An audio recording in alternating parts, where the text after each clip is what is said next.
தேவனால் உருவாக்கப்பட்ட மனிதன் நான் ஆதாம். பாஸ்டர் ஆன் போஸ்டருக்குள் உங்களை வரவேற்கிறேன். இன்றைய தேவ ஆசீர்வாத வார்த்தைகள் பாருங்க, ஆசீர்வதிக்கப்படுங்கள். கர்த்தருக்கு ஸ்தோத்திரம். Welcome to pastor on poster.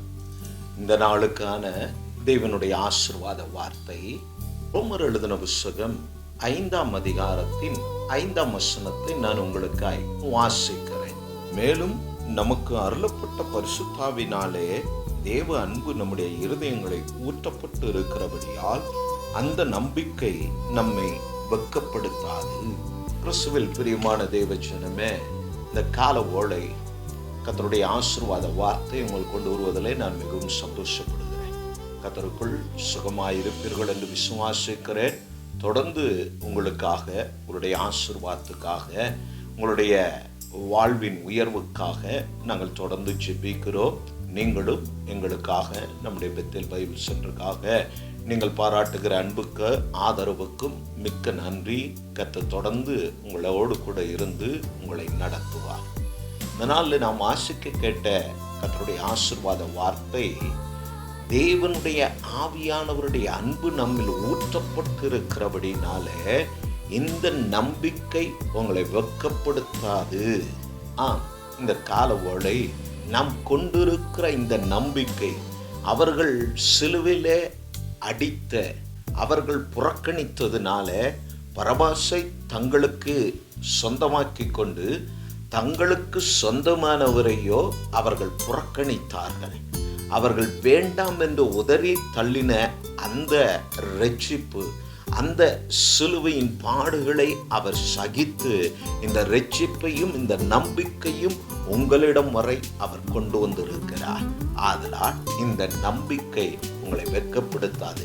ஏனென்றால் இந்த நம்பிக்கைக்குரியவர் என்றும் மரித்தோரிலிருந்து எழுந்து தாம் எங்கிருந்து வந்தாரோ அவ்விடத்தின் பிதாவின் வலது பார்சத்தில் உங்களுடைய நன்மைக்காக, உங்களுடைய வேதனை மாற்றத்துக்காக, உங்கள் கண்ணீர் துடைக்கப்படுவதற்காக, உங்கள் சஞ்சலங்கள் உங்களை விட்டு மாறும்படி என்றும் அவர் சமூகத்தில் அவர் விண்ணப்பம் பண்ணுகிறவராய் நமக்காக ஒரு ஸ்தலத்தை ஆயத்தம் பண்ணி நம்மை கூட்டி சேர்க்க ஆவல் உள்ள தெய்வமாய் அவர் சீக்கிரம் மத்திய ஆகாயத்தில் வெளிப்பட போகிற நாட்கள் சமீபித்திருக்கிறது. இந்த குறுகிய காலகட்டங்களில் நீங்கள் கொண்டிருக்கிற இந்த நம்பிக்கை உங்களை வெட்கப்படுத்தாது என்று சொல்லி இந்த கால ஓலை அப்போஸ்தலனாகிய பவுல் இக்கால விசுவாசிகளாகிய நமக்கு இக்காலத்தில் கிறிஸ்துவை நம்பி, அவருடைய உபதேசத்தை நம்பி, அவர்கள் பிரசங்கத்தை நம்பி, இந்த வேத வசனத்தை நம்பி, இந்த நம்பிக்கையின் வாழ்க்கையை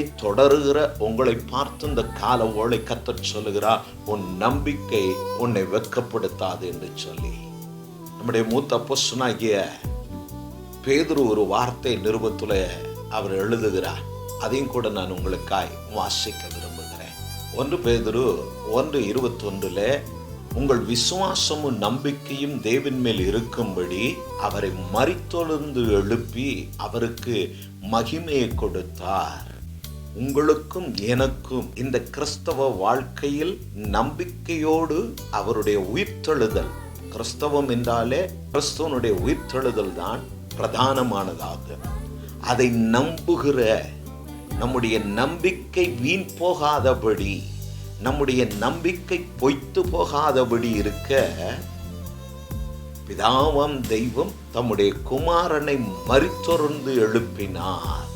அவர் எழுந்து நேரடியாய் பிதாவின் இடத்திற்கு போகவில்லை, தம்முடையவர்களிடத்தில் வந்தார். தம்மை பின்பற்றின எல்லாவற்றையும் விட்டு என் பின்னே வாருங்கள் என்று அழைத்த அந்த அழைப்பின் சத்தத்தை கேட்டு எல்லாவற்றையும் விட்டு அவர் பின்னே வந்து தம்முடைய சீஷர்களுக்கு அவர் திரும்ப காட்சி அளித்து தான் சொன்னபடியே உயிர்த்தெழுந்தேன் என்று சொல்லி தன்னுடைய உயிர்த்தெழுதலை அவர்களுக்கு அடையாளப்படுத்தி அவர்தான் என்பதை அவர்களை சாட்சியாய் நிறுத்தி அவரே இவர்களுடைய மேசியா, இவர்கள் எதிர்பார்த்த இரட்சகர், சொன்னபடி உயிர்த்தெழுந்தார் என்று சொல்லி தைரியமாய் ஜனங்கள் நடுவே பிரசங்கிக்க, தைரியமாய் இயேசு மரித்தோரிடத்தில் இல்லை என்று சொல்லி ஜனங்களுடைய நம்பிக்கையை புதுப்பிக்க, அந்த ஜனங்களை அந்த நம்பிக்கையின் பாதையில் நடத்த தெய்வம் தம்முடைய சீஷர்களை தைரியப்படுத்தி மத்தேயு 28 கடைசியில் சொன்னார், இந்த உலகத்தின் சகல அதிகாரம் என்னுடையதாக இருக்கிறது. ஆகையால் நீங்கள் புறப்பட்டு போய் சகல ஜாதிகளையும் சகல தேசத்தாரையும் சகல இனத்தாரையும் நீங்கள் அந்த நம்பிக்கையின் பாதையிலே அவர்களை நடத்துங்கள் என்று சொல்லி கர்த்தர் அவர்களுக்கு கட்டளை கொடுத்ததுக்கு இணங்க இந்த ஊழியத்தை, இந்த நம்பிக்கையை விதைக்க அப்போஸ்தலனாகிய பேதுரு எழும்பி தைரியமாய் சபைக்கு பிரசங்கித்து ஜனங்களை கிறிஸ்துவின் அன்பிலே அந்த உயிர்த்தெழுந்த நம்பிக்கையில கொண்டு வந்து நிறுத்தினபடினால தான் இன்னைக்கு இந்த பிரசங்கம், இந்த வார்த்தைகள் உங்களிடம் வரைக்கும், உங்க வீடு வரைக்கும் வந்து நிறைவேறி இருக்கிறது. நாம் எப்பொழுதும் கர்த்தருக்கு நன்றி உள்ளவர்களாய் நாம் இருக்க வேண்டும். உலகத்தால் அல்ல, உலக தோற்றம் முதலே நமக்காக ஜீவன் கொடுக்க திட்டமிட்ட இயேசு, எப்படியும் மனிதன் அந்த அன்பை இழந்து போவான், திரும்பி அந்த அன்பிலே அவனை நிலைநிறுத்த கர்த்தர் தம்முடைய குமாரனை கொடுத்து திரும்ப அவரை உயிர்த்தெழச் செய்து நம்முடைய விசுவாசமும் நம்பிக்கை வீண் போகாதபடி, அற்று போகாதபடி அவரை கனப்படுத்தினார். எப்படி கனப்படுத்தினார் என்று அப்போஸ்தலனாகிய பவுல் நிருபங்கள் எழுதும்போது எழுதுகிறார், எல்லா நாமங்களுக்கும் மேலாய் கர்த்தராகிய கிறிஸ்து இயேசுவை பிதாவாம் தெய்வம் உயர்த்தி மகிமைப்படுத்தினார் என்று. இந்த கால வேளை தேவ ஜனமே, நீங்க கொண்டிருக்கிற அந்த நம்பிக்கை உங்களை வெட்கப்படுத்தாதனால கர்த்தருடைய நாள் மட்டுமே நீங்கள் வெட்கப்பட்டு போவதில்லை. சூழ்நிலை மாற்றங்கள் உங்களை பயமுறுத்தும், இல்லையெனில் வேதனையை உண்டாக்குவது போல காணப்படும். ஆனால் நான் தைரியமாய் சொல்லுவேன், இந்த நம்பிக்கை உங்களை வெட்கப்படுத்தாது.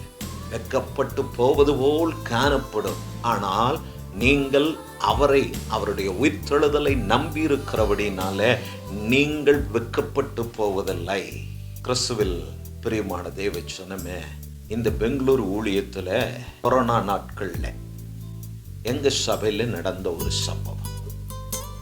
ஒரு சகோதரி, நாங்கள் சபையை ஆரம்பிப்பதற்கு முன்பு ஒரு வீட்டிலே நாங்கள் ஜெபித்து கொண்டு இருந்தோம். அங்கே அவர்கள் வந்து ஜெபித்து கொண்டார்கள். ஸோ அவர்களுக்கு பிள்ளை பாக்கியம் வேண்டும் என்று ஜெபித்து கொண்டார்கள். ஜெபித்து அனுப்பினோம், உங்கள் வாழ்க்கையை இயேசுவுக்கு ஒப்பு கொடுங்க, ஆபிரகாமுக்கு, சாராளுக்கும், ரெபேக்காளுக்கும் கர்த்தர் தயவு பாராட்டினதை அவர்களுக்கு சொல்லி அவர்களை தைரியப்படுத்தி ஜெபித்தோம். கர்த்தர் ஜெபத்தை கேட்டு அவர்களுக்கு கற்பம் தரிக்க கர்த்தர் கிருபை செய்தார். அதன் பின்பு அவர்கள் ஒரு நாளும் எங்களை வந்து சந்தித்ததில்லை. அவர்கள் எங்கே இருக்கிறார்கள் போனார்கள் என்றும் எங்களுக்கு தெரியாது. திடீரென்று ஒரு 9 மாதம் கழித்து அவர்கள் ஃபோன் பண்ணுறாங்க, இந்த மாதிரி நான் இப்போது ஹாஸ்பிட்டலில் அட்மிட் செய்யப்பட்டிருக்கிறேன் பிரசவத்துக்காக. ஸோ டாக்டர்கள் குழந்தை பிழைக்காது என்று சொல்லுகிறார்கள், இப்பொழுதே அதை ஆப்ரேட் பண்ண வேண்டும், இல்லையெனில் தாயும் மரித்து போவாள் என்று சொல்லி டாக்டர்கள் பயமுறுத்துகிறார்கள். ஆதலால் தயவாய் எங்களுக்கு ஜெபியுங்கள் என்று சொன்னபோது நான் சொன்னேன், நீங்கள் வந்து ஜெபித்துட்டு போனீங்க, கர்ப்பமானதை குறித்து ஒரு வார்த்தை சொல்ல இப்போ நேர பிள்ளை பிறப்பதை தகவலாகி தெரியப்படுத்துகிறீர்களே என்று சொல்லி கேட்டேன். இல்லை பாஸ்டர், நான் அங்கே இருந்தேன், இங்கே இருந்தேன், ஏதோ காரணங்கள் சொன்னாங்க. இப்போ நான் சொன்னேன், சரி ஜெபிக்கிறோம், கர்த்தர் உங்களுக்கு நன்மை செய்வார் என்று சொல்லி. அதன் பின்பு தொடர்பு இல்லை. நாங்கள் அழைத்த போதும் அவர்கள் எங்களுடைய அழைப்புக்கு ரெஸ்பான்ஸ் கொடுக்கலை, விட்டோம். காலங்கள் கடந்து போனது. அந்த குழந்தை மண்டவோடு தலையில் இருக்கிறதான ஸ்கல்ஸு ஒன்றுமே அந்த குழந்தைக்கு இல்லை, வெறும் தோடும் அடர்த்தியான முடியும் இருந்தது. ஸோ எங்கெங்கோ மந்திரவாதி என்னென்ன பண்ணுமோ அவங்க எல்லாம் பண்ணி ஏறக்குறைய ஒரு 5-6 லட்சம் ரூபா செலவும் செய்து பார்த்து பிரயோஜனம் இல்லாத போது இப்பொழுது அந்த குறையாய் பிறந்திருக்கிற அந்த குழந்தையை எடுத்துக்கொண்டு நம்முடைய ஆலயத்தை நோக்கி வந்தார்கள். அவர்கள் வருவதற்குள்ளாய் ஆலயம் தொடங்கப்பட்டது. ஜெபித்தார்கள். அந்த குழந்தை எழுந்து நிமிர்ந்து உட்கார முடியாது, படுக்கையிலே இருக்க வேண்டாம், முதுகு எலும்பு வளர்ச்சி இல்லை, தலை எலும்பு வளர்ச்சி இல்லை. இப்படிப்பட்ட சூழ்நிலையில் அவர்கள் வந்தபோது தைரியப்படுத்தினேன், இது தெய்வத்துக்கு சாத்தியம், இதெல்லாம் ஒரு பெரிய விஷயம் இல்லை. மரித்து அழுகின சரீரத்துக்கே அவரால் எல்லாவற்றையும் கொடுக்க முடியும் என்றால் இங்கே இருக்கிற சரீரத்தில் உருவாக்குவது அவருக்கு லேசான காரியம். உங்கள் தப்பிதங்களை ஒப்பு கொடுத்து கர்த்தர் சமூகத்தில் அழுது ஜெபிங்கன்னு சொன்னப்போ அவங்க சொன்ன வார்த்தை, அழுகெல்லாம் முடியாது, வேணா நான் சர்ச்சுக்கு உங்களுக்கு ஜூஸ் வாங்கி கொடுக்குறேன், கர்த்தர் என் பிள்ளைக்கு சுகத்தை கொடுக்கட்டும்னாங்க. நான் கிண்டல் காய் சொல்லுவேன், உசுரை கொடுத்த சாமிக்கு மசுரை கொடுக்குறானா. காதையோ மூக்கையோ கையோ கொடுக்க மாட்டாங்க. ஏன்னா இது ஜீவனற்றது. அதை கொடுத்து ஏமாற்றம் நடக்கிறது. அதே அந்த சகோதரி சொன்னார்கள், என் பிள்ளை எழுமி நடமிட்டா ஏசப்பாவுக்கு அவங்க மொட்டடிக்கிறேன்னு.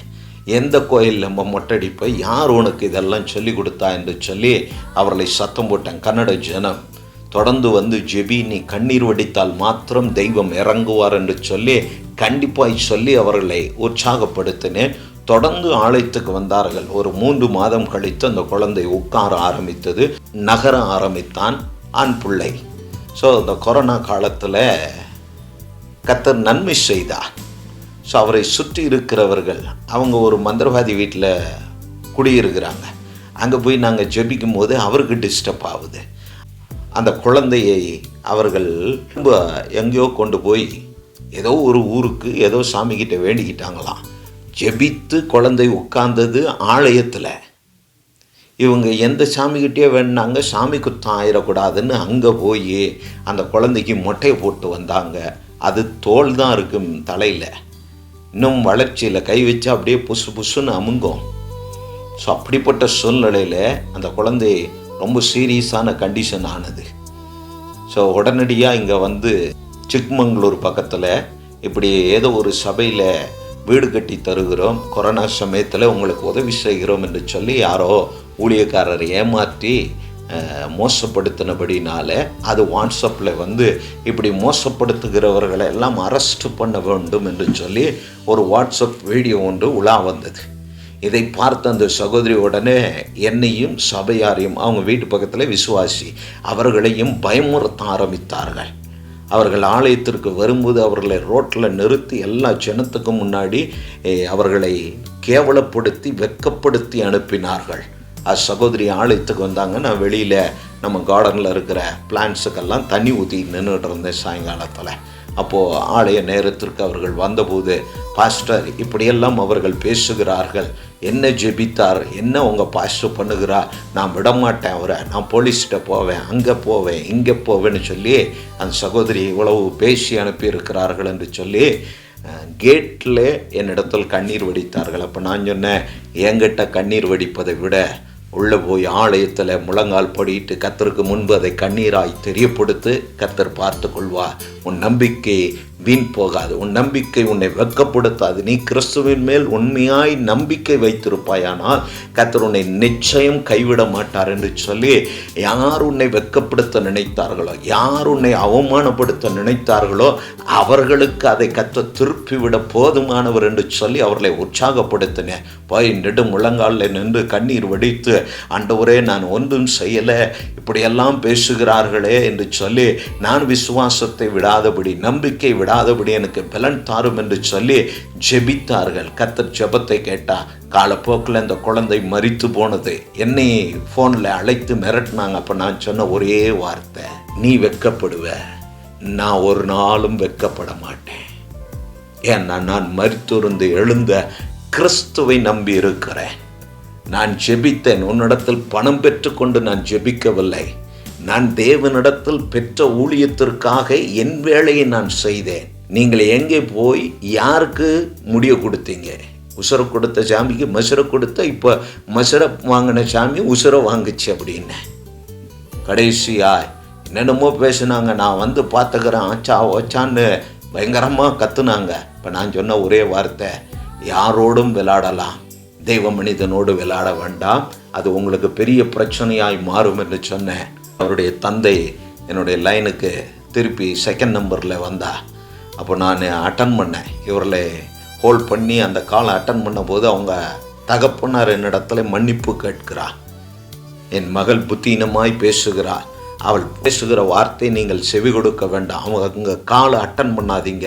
நான் பெங்களூர் வந்து கொண்டு இருக்கிறேன், நான் வந்து எல்லாவற்றையும் பார்த்து கொள்ளுகிறேன், நீங்கள் எங்களுக்காக செபியுங்கய்யா, அவங்கள சபிச்சிடாதீங்க, அவங்களுக்கு விரோதமாக எதுவும் பேசாதீங்க, நான் உங்கள் காலை பிடிச்சி கேட்குறேன்னு அந்த மனிதன் ஃபோனில் கெஞ்ச ஆரம்பித்தார். நான் சொன்னேன், சபிப்பதோ அவர்களை கடிந்து கொள்வது என் வேலை அல்ல. நாங்கள் தேவனுக்காய் நிற்கிறவர்கள். அத்தெய்வம் எங்களை வெட்கப்படுத்த ஒரு நாளும் அனுமதிக்க மாட்டார். நாங்கள் கொண்டிருக்கிற நம்பிக்கை என்னை வெட்கப்படுத்தாது. ஏனெனில் சென்னையில் என் தாய் தகப்பன் அங்கே இருக்கிறார்கள், மகன் அங்கே இருக்கிறான், எங்களுடைய வீடு அங்கே இருக்கிறது. எல்லா வசதியும் இருக்கும்போது நான் எல்லாவற்றையும் விட்டு கர்த்தர் சொன்னார் என்பதற்காக இந்த ஊழியத்தை கையில் எடுத்து ஏறக்குறைய 33 பேரை ஸ்தானப்படுத்தி ஆராதனை நடத்தி கொண்டு இருக்கிறார். இன்று வரை கர்த்தருடைய கிருபையில் அது நடந்து கொண்டு இருக்கிறது. ஏன் இதை சொல்லுகிறேன் என்றால், கர்த்தருடைய ஆவியானவர் நம்ம மேல் ஊற்றப்பட்டு இருக்கிறபடினால் நாம் கொண்டிருக்கிற இந்த நம்பிக்கை நம்மை எங்கும் வெட்கப்படுத்தாது. பேதுருவை சிறைச்சாலையில் போட்டார்கள், வெட்கப்பட்டு போகவில்லை. அப்போஸ்தலனாகிய பவுலை சிறைச்சாலையில் போட்டார்கள், வெட்கப்பட்டு போகவில்லை. ஸ்தேவான் அவன் கல்லறை உண்டு மரித்தான். காரணம், அவன் பிதாவின் கரத்தில் தன் ஆவியை ஒப்பு கொடுத்தபடினாலே அவன் கர்த்தருக்குள் மரிக்க வேண்டியதாக இருந்தது. இதையெல்லாம் அறிந்த பவுல் பின்வரும் அடுத்த ஜெனரேஷனுக்கு, அடுத்த ஊழியத்துக்கு ஆயத்தமாய் கொண்டிருக்கிற தீமோத்தேயுவுக்கு சொல்லுகிற வார்த்தை, நல்ல போராட்டத்தை நான் போராடினேன், என் ஓட்டத்தை நான் ஓடி முடித்தேன், என் விசுவாசத்தை நான் கொண்ட அந்த நம்பிக்கை நான் காத்து கொண்டேன், அதை விட்டு நான் விலகவில்லை. இப்பொழுது நான் மரிக்கப் போகிறேன் என்று சொல்லி தீமோத்தேயுவுக்கு சொல்லுகிறான். ஆதலால் தீமோத்தேயுவே, நீயும் இந்த நம்பிக்கையில், இந்த விசுவாசத்தை விட்டுவிடாதபடி கடைசி வரை ஓடு என்று சொல்லி அவர்களுக்கு புத்தி சொல்லுகிறார். அது தீமோத்தேயுவுக்கு மாத்திரமல்ல, தீமோத்தேயும் கர்த்தருக்குள் மரித்து அவர்கள் எல்லாம் அங்கே இருக்கிறார்கள். ஒரு நாள் நாம் முகமுகமாய் காண கர்த்தர் நமக்கும் கிருபை செய்வார். கர்த்தர் சீக்கிரம் வரப்போகிறார். ஆதலால் அது இக்கால விசுவாசியாகிய உங்களுக்கும் எனக்கும் அது எழுதி கொடுக்கப்பட்டிருக்கிறது.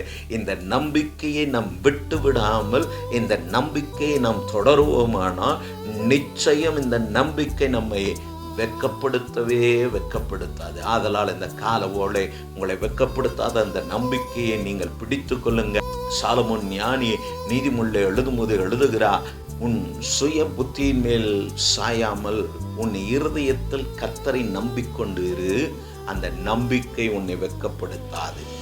இந்த கால ஓலை வெட்கப்பட்டு போவனோ என்று சொல்லி சஞ்சலப்படுகிறதான ஆத்மாவே, சஞ்சலப்படுகிறதான குடும்பமே, காரியத்தை பார்த்து உங்களுக்கு முன்பாக இருக்கிற தேவைகள் ஏராளம் உண்டு, ஆனாலும் உங்கள் குறைகளை பார்த்து, உங்களுக்கு இருப்பதை பார்த்து மனம் வேதனைப்படுகிறதான நீங்கள் வெட்கப்பட்டு போவதில்லை என்று சொல்லி இந்த கால ஓலை கர்த்தர் ரோமர் 5:5 வார்த்தை கொண்டு உங்களை தைரியப்படுத்துகிறார். கர்த்தருடைய ஆவியானவர் உங்கள் இருதயங்களில் ஊற்றப்பட்டு இருக்கிறபடினா அந்த உயிர்த்தெழுதலை நீங்கள் விசுவாசித்து அந்த கர்த்தராகிய கிறிஸ்து உயிர்த்தெழுந்தார் என்று நம்பிக்கொண்டு இருக்கிற, திரும்பி வந்து என்னை அழைத்து செல்வார் என்று நம்பிக்கொண்டு ஜெபித்து கொண்டு உபவாசித்து கொண்டு கர்த்தருடைய ஆராதனையில் பங்கு கொண்டு வேதம் வாசித்து கொண்டு கர்த்தரை மகிமைப்படுத்தி கொண்டு ஜெபித்து கொண்டு இருக்கிறதான தேவ பிள்ளைய நிச்சயமாய் கர்த்தர் உன்னை கைவிடவே மாட்டார் என்று சொல்லி ஊழியக்காரனாய் நான் இந்த காலவோலை உங்களை தைரியப்படுத்துகிறேன். நாம் ஒன்றிலும் வெட்கப்பட்டு போகாதபடி எப்பொழுது போல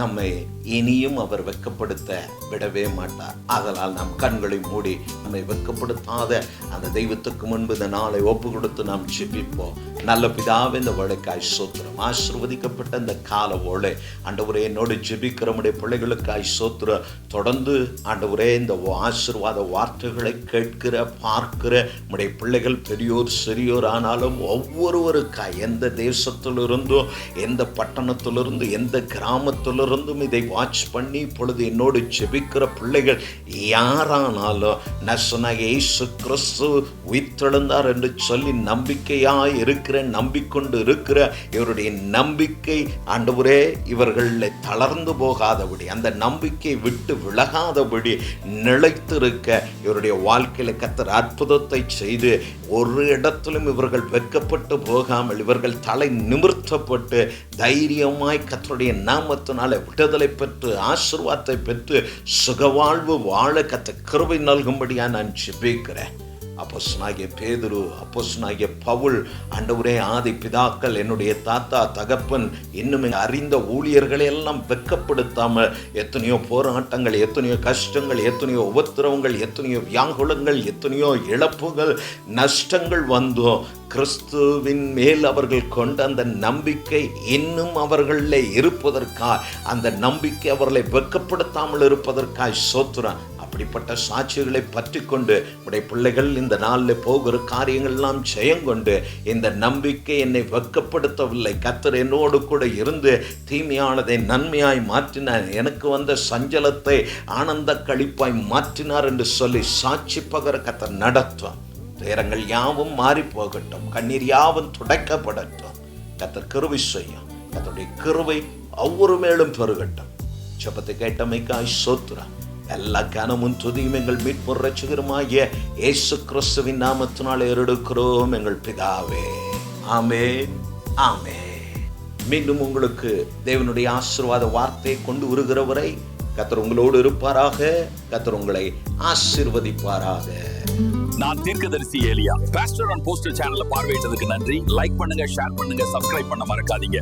கர்த்தர் உங்கள் அனைவரையும் ஆசீர்வதிக்கட்டும்.